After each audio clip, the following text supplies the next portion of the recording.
I have a lot of Kobe Bryant memories. I was telling someone this the other day. It's too hard for me, man. You know, I'm from LA, so there's a lot. My most memorable Kobe moment? Ooh, man, there's a lot of them. That would make me too sad to think about special moments, because all the moments are him fading away on the baseline and sticking it to us, or dunking over somebody, or making a steal. Fisher's 15-footer, no. Rebound off, Kobe's got it. Kobe scores it! Kobe scored it! Woo! 5 seconds left. And then he'd give a smile, because he knew that he did something that was pretty cool, but he always did it with class. His game-winning shot against Phoenix in the playoffs, it was just unbelievable to hit that layup, and then in overtime hitting the game-winning shot. Final seconds, Bryant for the win! Bang! It was really impressive. One play that sticks in my mind a lot is, you know, when Robert Horry threw the inbounds pass off a free throw. Long run out by Kobe Bryant. Behind. Oh! What did I just see? Boom, behind the back and 360 jammed that boy in the Staples Center. That was crazy. I tried to emulate that, and I think I was in high school still. I talk about it all the time when he had that streak of scoring 50 points in a row. You know, I was on that team in New Orleans where he broke the record. Myself, along with, I think, Rasul Butler, Morris Peterson, some of us we was talking about, you know, not tonight. Kobe not going to have 50 tonight. And yet, Mahode, he had like 26, 28 at the end of the first quarter. My Kobe moment is probably 81 points against Toronto. It's just, you're watching it and it doesn't seem, you know, real at the time. And you look up and he's walking off the court with, you know, with still time on the clock, celebrating 81 points. So everybody hears about Wilt's 100, and you know, nobody in my generation is able to see that. But for us, you know, that's our Wilt moment. Our Kobe moment is the 81 points against Toronto. I was 14 years old, and you know, I was lucky enough to go on the road trip with my father to Detroit when they played the Pistons. After that Game 5 loss, that we were in the banquet, the dinner room, and he just came down and sat with me and my dad and my uncle at the same table just to eat. And obviously I didn't say anything to the man because I was really scared to. I was only 14, but you know, I got to tell my friends and family, like, oh yeah, I had dinner with Kobe the other night, and you know, it was no big deal. You know, I do it all the time, which I didn't, but at the time was something. I was like, whoa, this is no way. This is the man I want to aspire to be one day. My rookie season, my first time ever playing against the Lakers, he came in and shot 44 shots on the second night of a back-to-back, made 21 of them, so he was pretty efficient and had 48 points and hit the game winner on us. 13 seconds remaining in the ballgame.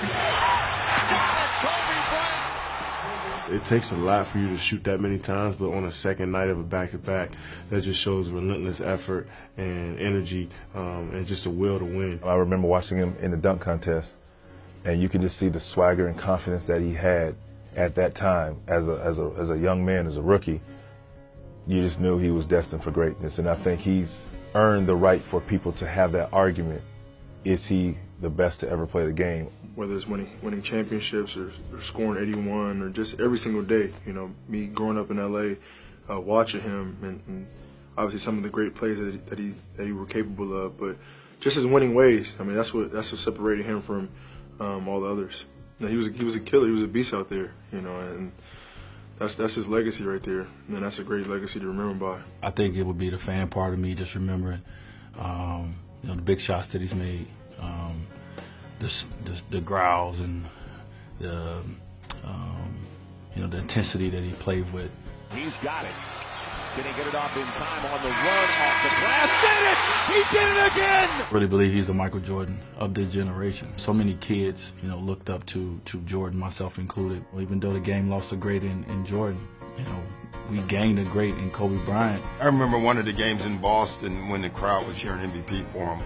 I don't know if that was actually a favorite moment for me, to be honest, but I thought it was a cool moment because Boston fans are Boston fans, and they're the best.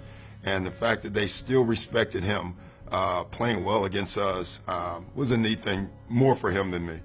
My favorite Kobe moment was watching Kobe crying in the Boston Garden, 2008. You know, to beat a Laker team with Kobe Bryant is the ultimate challenge. I mean, you're talking about the greatest player of our generation, and that's why when you're able to see him walking off the court, in tears knowing that you took something that he wanted so bad? I always remember one game was in the Staples Center, and through 3 quarters, we were down like 20, and I think Kobe had like 62 or 63, and we as a team had like 61, so he basically outscored our entire team through 3 quarters. He didn't play again in the 4th, and I remember the discussion, what could he have after? He could have easily had 80 that night. My favorite moments with Kobe, and just, you know, being in the trenches with him, especially on that Olympic team, you know, when it was time to win that gold medal, and just, you know, knowing I had another soldier right there next to me, but also being on the court against him, and knowing that every single time I played against him, I had to bring my A game. I had to bring, you know, that mindset, you know, of kill or be killed, and you know, that was his motto. That was his mindset. You know, I'm gonna miss that. I'm gonna miss that about him. I'm gonna miss that about his game. And it's sad to see him leaving, man. My favorite Kobe moment was when both of us was in New York. And I think if I'm 20, then he's 19, 18, something like that. And I think this is his first start at Madison Square Garden. I'll never forget, I threw him an alley-oop. To Garnett, back to Kobe! See, that's the ooh. Kobe and Garnett. I always call it the alley-oop from God, because I threw it too high, or what I thought it was too high, and he went up and caught it, not one hand, but 2 hands.